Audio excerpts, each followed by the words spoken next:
Hello witches, welcome back on my channel. My name is Willow and today we're going to talk about the different types of witches or the different paths in witchcraft. Now there are so many of them, so I'm gonna have to do this in two separate parts, two separate videos, otherwise we're gonna spend our lives here. So welcome to part 1.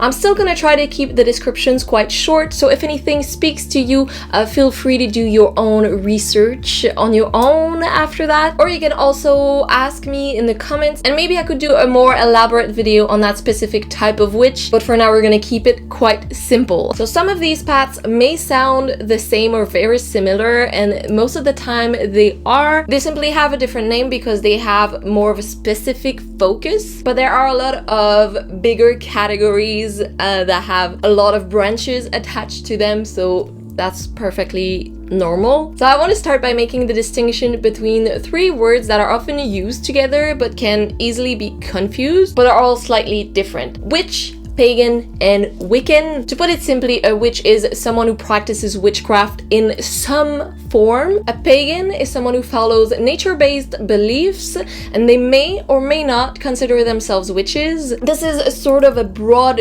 term that includes several things in there. Some examples of pagan movements are druidry, which is inspired after the Celtic druids, Esoteric, which involves the worship of ancient Germanic deities, and Wicca. It's a religion based on pagan beliefs, so nature-based beliefs, and in which Wiccans practice witchcraft as part of their faith. So now that this is clear, a witch is not necessarily a Wiccan, but a Wiccan is a witch and a pagan. There are different branches specific to Wicca that I'm not gonna mention in these two videos because it would never end. So I'm keeping them for another time, but just know that they're out there. I want to accentuate the fact that you don't need to categorize yourself or find a specific type that suits yourself. You don't have to, and your path is most likely going to change during your journey anyway, and that's fine too. I just want to put that out there. But if you do feel more attached to a specific path,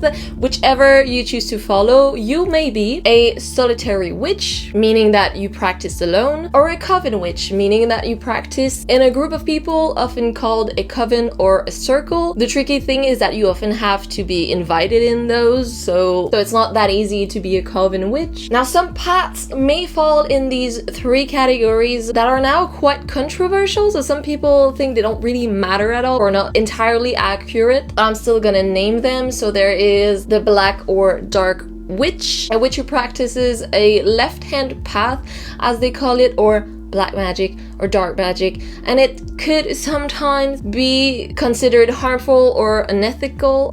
Then there's the white witch or the light witch, a witch who practices a right-hand path, meaning it's good magic or benevolent magic. And then there would be the gray witch. This is sort of the Switzerland of witches. They practice a neutral form of witchcraft, and they're kind of on both sides. Okay, now let's really dive in. The first type is probably the most widespread, especially among new witches, and it's the eclectic witch. They sort of gather a little bundle of different practices, different paths. They like to take here and there a bit of astrology, a bit of herbalism, a bit of divination, and they make their own personal practice with this. Similar to it is the omni witch, except they know everything about everything. They sort of have a hand in every type of witchcraft. They are very knowledgeable and kind of rare. The traditional witch or the folk witch, they usually have a more historical approach to witchcraft, usually of the spot where they live or where they're from. They usually study a lot of folklore and their ancestors, and they will work with the local spirits and deities. The hereditary witch is someone who is born in a family of practicing witches and still decides to practice with them. Each family usually have their own traditions and different ways of doing things, so it's very specific to their family. The ancestral witch specifically connects and works with their family ancestors. Now the kitchen witch, which is also very widespread, they use witchcraft in their cooking and their baking. They usually have their own garden of herbs and vegetables, which they then use in their food, and they may be skilled in potions and herbalism. A bit similar to to that, but with less emphasis on the food, is the cottage witch or the hearth witch. They like to make magic surrounding their home and their families. You know, they usually have a very cozy home because they consider it a sacred place, and they will also often use herbalism,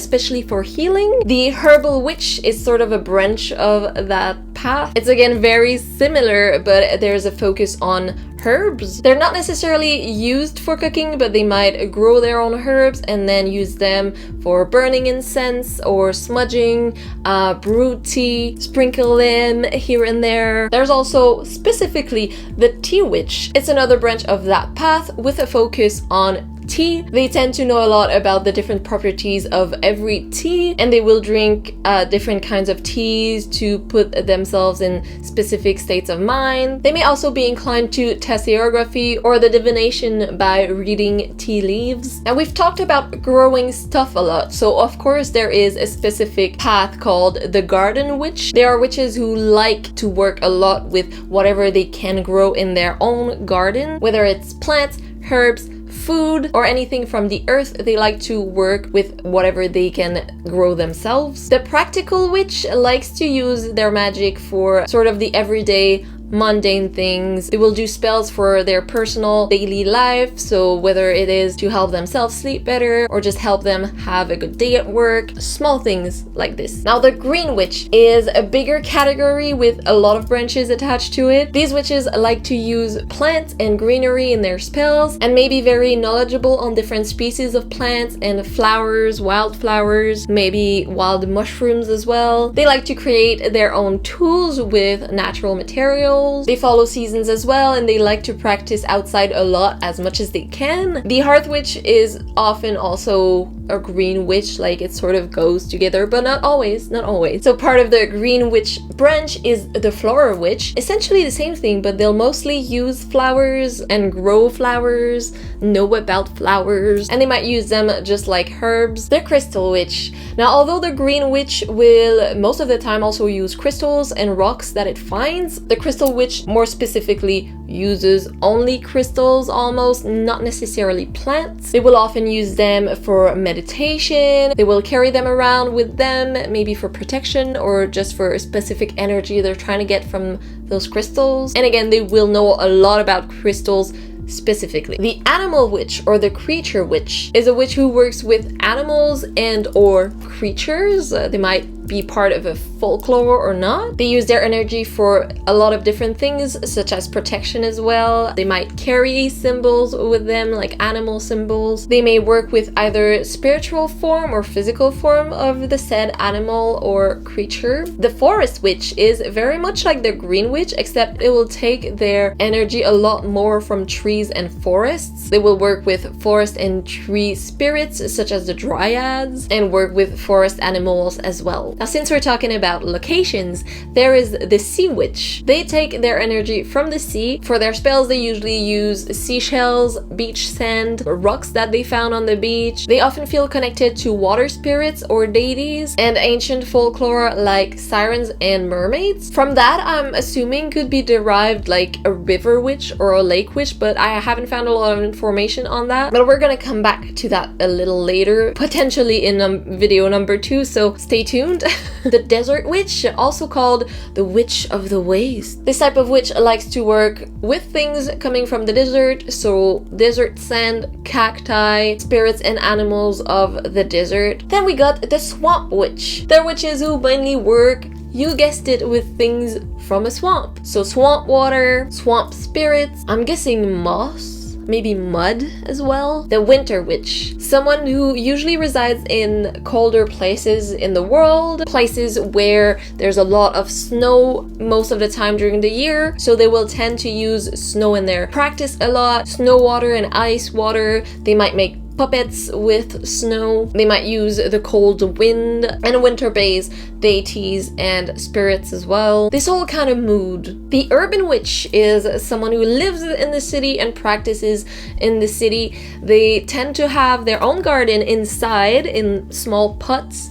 or on a balcony. They practice in parks if they go outside, or just inside in their apartment. They also tend to use more technology than other ones. A branch of that is the pop culture witch. Can be the same as the urban witch, but they tend to include more aspects of media in their practice. So things from books, songs, movies. Don't ask me how they do it, but they do. And again, another branch of that would be the techno or the cyber witch. They work a lot more with modern technology, computers, electronics, or at least tend to integrate them in their practice a bit more. And some of them may be able to use electrical energy. Now, the hedge witch. It's funny because I kept finding two very different definitions of the hedge witch. One that really sounded more like the hearth witch, so I'm guessing either it depends on where these people came from that they call this type of witch a hedge witch, or maybe they confused the word hearth and the hedge. I'm not saying that it's wrong, I really just want to say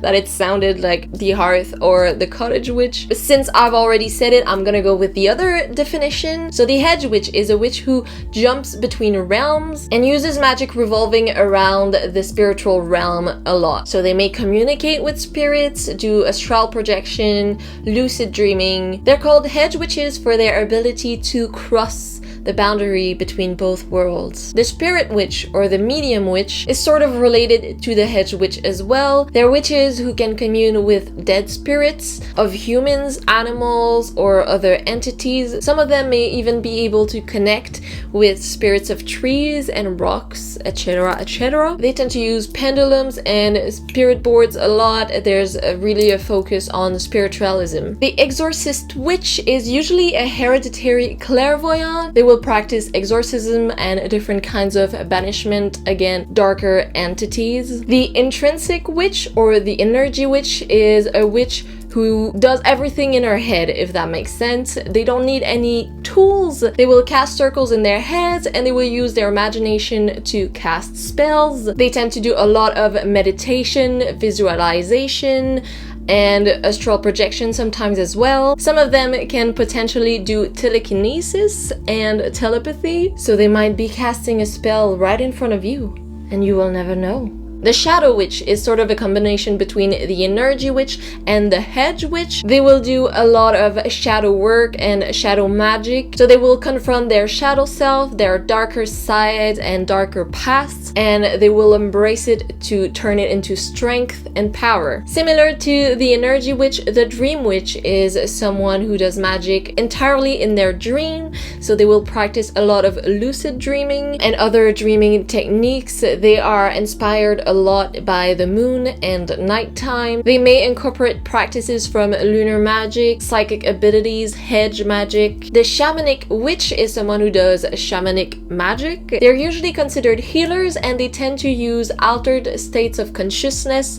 to do magic, whether it is by meditation or using special herbs. They're also considered to be able to access different realms. Now, the divination witch or oracle witch or augury. This one is a fancy name. Augury. They're witches who emphasize on different types or maybe just one type of divination. It could be tarot, runes, pendulums, tasseography, or scrying. The sigil witch is someone who has a specific knowledge on sigils or may be able to communicate with other entities that will then communicate sigils to trace. Sigils are symbols that hold a lot of magic and energy in them, so they will use sigils in their practice a lot. I should have mentioned that one earlier, but there is the stitch witch, which is also considered to be a branch of kitchen magic and cottage magic. They will use yarn and thread a lot. They're kind of the knitting type. They know how to use different knots and they will cast spells by threading, essentially. Since there's a type of witch for everything, there is the art witch. You would have guessed it, they use art as their medium to perform and practice. They might include symbols on their paintings or stuff like that. And I'm gonna finish with the spoony witch for today. That is one that I never heard of before doing my research. They're witches who use the understanding of spoon theory, which is sort of a way to explain the limited amount of energy that people with chronic illnesses have. So I'm gonna guess that the spoony witch have chronic illnesses, but they will use this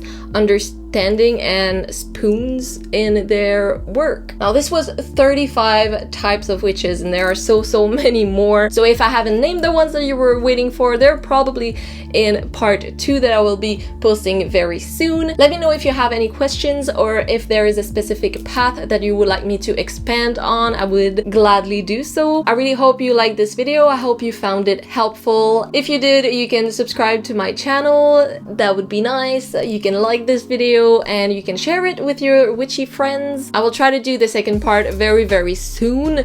I'm really gonna try. In the meantime, you can follow me on all of my social medias to see what I do, and I will see you next week, next Friday, with a whole new video. Thank you for watching.